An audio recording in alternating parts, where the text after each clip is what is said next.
안녕하세요. 학원입니다. 오늘은 분명 같은 노선인데 어디는 더 싸고 어디는 더 비싸? KTX 운임의 숨은 비밀에 대해 알아보도록 하겠습니다. 우선 KTX의 운임은 8,400원의 기본 운임과 거리비례 운임으로 나뉩니다. 거리비례 운임은 기본 운임으로 갈 수 있는 거리를 지나는 순간부터 KTX가 추가적으로 달리는 거리만큼 부는 운임입니다. 이 거리비례 운임은 KTX가 달리는 선로에 따라 총 3가지의 운임 상승률, 즉 임율을 갖고 있는데 각각 일반선, 준고속선, 그리고 고속선 임율입니다. 상식적으로 봤을 때 3가지의 임율은 고정된 하나의 값을 가지고 있을 것 같지만 실제로는 과연 어떨까요? 우선 KTX 노선도를 보겠습니다. 흔히 KTX 하면 떠오르는 이용 구간인 서울에서 부산을 KTX로 가면 59,800원이 나오는데 이때 서울에서 부산 간 선로 거리는 417.4km입니다. 한편 서울에서 대전까지만 KTX를 타고 가면 거리는 159.8km에 운임은 23,700원입니다. 만약 23,700원에 159.8km를 가는 임율로 서울에서 부산까지 417.4km를 간다면 얼마가 나올까요? 놀랍게도 62,000원입니다. 이는 실제 서울에서 부산 간 운임보다 2,000원 이상 비싼 것입니다. 그렇다면 KTX 운임이 어느 구간에서 차이가 나는지 좀 더 자세히 확인해 보겠습니다. 100% 고속선 구간인 광명에서 천안 아산 구간의 경우 11,600원을 내고 74km를 가게 됩니다.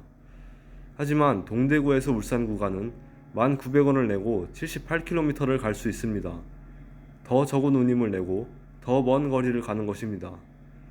추가적인 조사를 해본 결과 광명에서 대전, 오송에서 광주 송정역 구간은 모두 킬로미터당 157원이라는 같은 임율을 갖고 있었습니다. 또 KTX의 기존선 구간 임율 역시 킬로미터당 104원으로 일정했습니다. 그러나 경부고속철 2단계 구간인 동대구에서 부산 구간은 특이하게 거리 130km에 운임은 17,000원을 받는데 나머지 구간보다 운임을 약 15%덜 받고 있었습니다. 이곳의 운임을 킬로미터당 157원 수준으로 계산하면 2만원은 좋게 받아야 한다는 결론이 나옵니다. 그렇다면 경부고속선 동대구에서 부산 구간은 왜 나머지 구간보다 운임을 적게 받을까요? 역사는 경부고속철 2단계 동대구에서 부산 구간이 개통한 2010년까지 거슬러 올라갑니다. 2010년 12월 이전에는 KTX가 그림과 같이 동대구역부터 경부선 기존선을 타고 부산까지 갔는데 새로 지어지는 경부고속철 2단계 구간은 보시다시피 고속선이고 빙 돌아가는 선형을 갖고 있어 만약 제값을 받을 경우 운임이 51,200원에서 62,000원으로 한 번에 만원이나 뛰게 됩니다. 게다가 서울에서 부산 소요시간은 가장 빠른 열차 기준으로 2시간 40분에서 2시간 18분으로 22분 주는 것으로 나타났는데 만일 그대로 운임 인상을 강행할 경우 KTX의 경쟁력에 악영향을 끼칠 것이 뻔했습니다. 실제로 부산 지역에서 KTX 운임을 인하하라는 주장이 끊지 않았고 결국 2010년 12월 서울에서 부산 구간의 운임은 55,500원으로 확정된 상태로 경부고속철 2단계 구간이 개통됩니다. 이후 14년의 시간이 흐르며 현재는 서울에서 부산 간 운임은 4,300원이 오른 59,800원이 되었습니다. 그런데 놀라운 점은 같은 기간 동안 서울 대전 구간의 운임은 22,900원에서 800원 오른 23,700원에 그쳤다는 점입니다. 동대구에서 부산 구간은 초기 운임 인하폭이 너무 커서 운임이 많이 올랐음에도 여전히 나머지 구간보다 운임을 15%가량 덜 받는 구간이 되었습니다. 이처럼 겉으로 똑같아 보이는 KTX 운임은 지역에 따라 다른데 사실 당연하게도 코레일 혼자 이렇게 열차의 운임을 마음대로 조정할 수는 없습니다. 우리나라 열차의 운임은 국토교통부 고시로 정한 임율을 따르도록 되어 있는데 2011년에 나온 이 고시를 보면 철도 운임의 상한 지정고시라고 되어 있습니다. 말 그대로 이것은 열차 운임의 상한값을 지정해 놓은 것이지 꼭 이 값으로 하라는 뜻은 아니어서 변동의 여지가 있습니다. 한편 코레일은 경부고속철 2단계 구간이 개통 이후인 2015년에 KTX 운임은 국토교통부 고시에서 정한 임율로 산정하고 지역에 따라 차이가 없다라고 말한 바 있지만 이 시점에서 이는 이미 거짓말이나 마찬가지였습니다. 그렇다면 경부고속철 2단계 구간이 개통하고 무려 6년 뒤에 운행을 개시한 SRT는 이 구간의 운임을 어떻게 받고 있을까요? 우선 SRT의 운임 체계를 알아볼 필요가 있습니다. SRT는 우선 KTX보다 900원 싼 7,500원의 기본 운임을 갖고 있으며 고속선 임률 역시 킬로미터당 143원 정도로 157원인 KTX보다 싸게 책정되었습니다. 그러나 SRT는 수서에서 부산 전 구간 기준으로 열차가 5분씩 느려질 때마다 운임을 100원씩 덜 받는다는 특이한 점이 있습니다.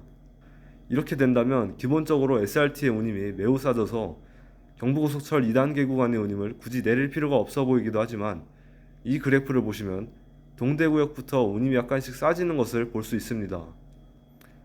실제로 SRT 역시도 경부고속철 2단계 구간에서 운임을 15% 정도 내려서 운행하고 있었으며 이로 인해 수서에서 부산까지 SRT 운임은 서울 부산 KTX 운임보다 약 8,000원이나 싸지게 되었습니다. 이는 안 그래도 차가 부족한 SRT의 예매를 더욱 어렵게 만든 요인 중 하나입니다.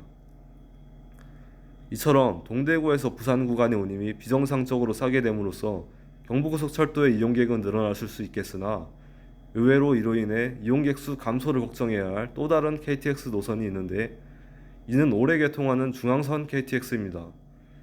중앙선 KTX는 서울역 또는 청량역에서 출발해 원주, 안동, 경주, 울산을 거쳐 부산 부전역을 잇는 노선으로 최고 속도가 260km에 불과해 준고속선 운임을 받게 됩니다.